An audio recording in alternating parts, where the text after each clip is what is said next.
जी student, जैसे कि हम सभी जानते हैं कि अक्टूबर 2023 में जिन स्टूडेंट ने एग्जाम दिए थे उनका रिजल्ट डिक्लेयर हो चुका है।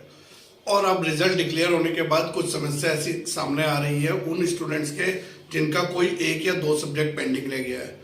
बहुत सारे स्टूडेंट ऐसे हैं जो कि पेंडिंग रहने की वजह से अब एग्जामिनेशन फीस पेड करना चाहते हैं अप्रैल का, या फिर जो है ऑन डिमांड एग्जाम देना चाहते हैं। तो उनकी ये समस्या बनी हुई है, लेकिन ना ही एग्जामिनेशन फीस पेड हो रही है और ना ही ऑन डिमांड एग्जाम बुक हो रहा है। तो कैसे ये समस्या का हल मिलेगा, और बिना समय गंवाए जल्दी से स्टार्ट करते हैं। तो चलिए स्टूडेंट,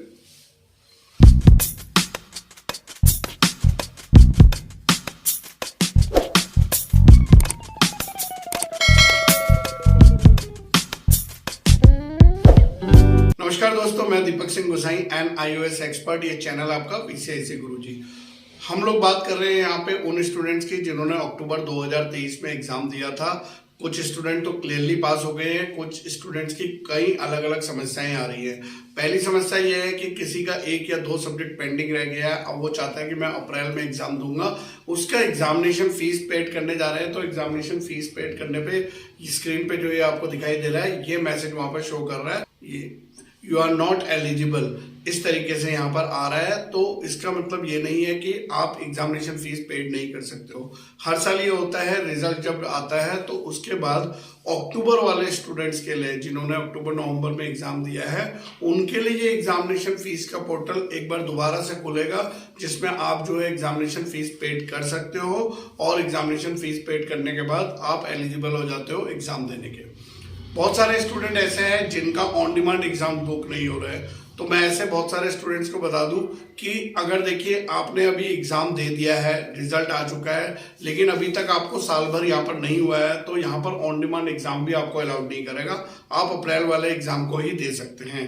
तो आपको अप्रैल वाले एग्जाम का एग्जामिनेशन फीस पेड करना है। अगर किसी भी स्टूडेंट को समस्या हो रही है अपनी एग्जामिनेशन फीस पेड करने की, तो हमारे व्हाट्सएप नंबर से संपर्क करिए, हम आपकी मदद करेंगे किस तरीके से इस एग्जामिनेशन फीस को पेड कर सकते हैं।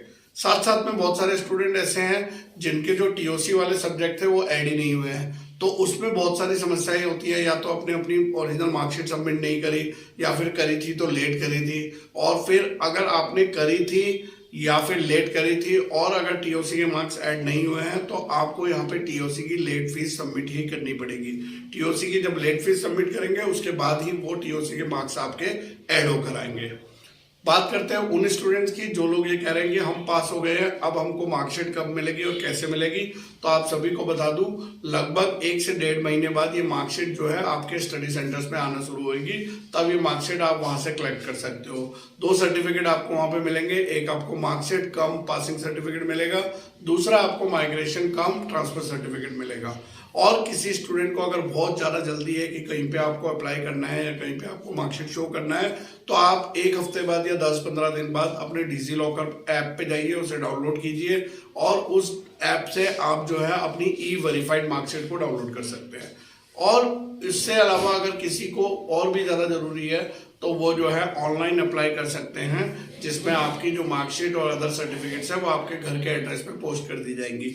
उसके लिए भी आप हमारी जो है सर्विस ले सकते हैं। आप हमारे व्हाट्सएप नंबर पे संपर्क कर सकते हैं, हम आपको जो है वो सारी सॉल्यूशन दे देंगे।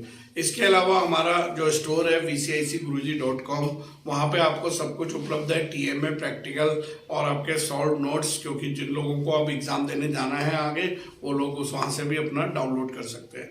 तो ये थी मेरी आज एक छोटी सी बहुत ही महत्वपूर्ण जानकारी। इसी तरीके के वीडियोस के लिए बने रहिए हमारे साथ। तब तक के लिए बाय बाय, धन्यवाद, जय हिंद, जय भारत।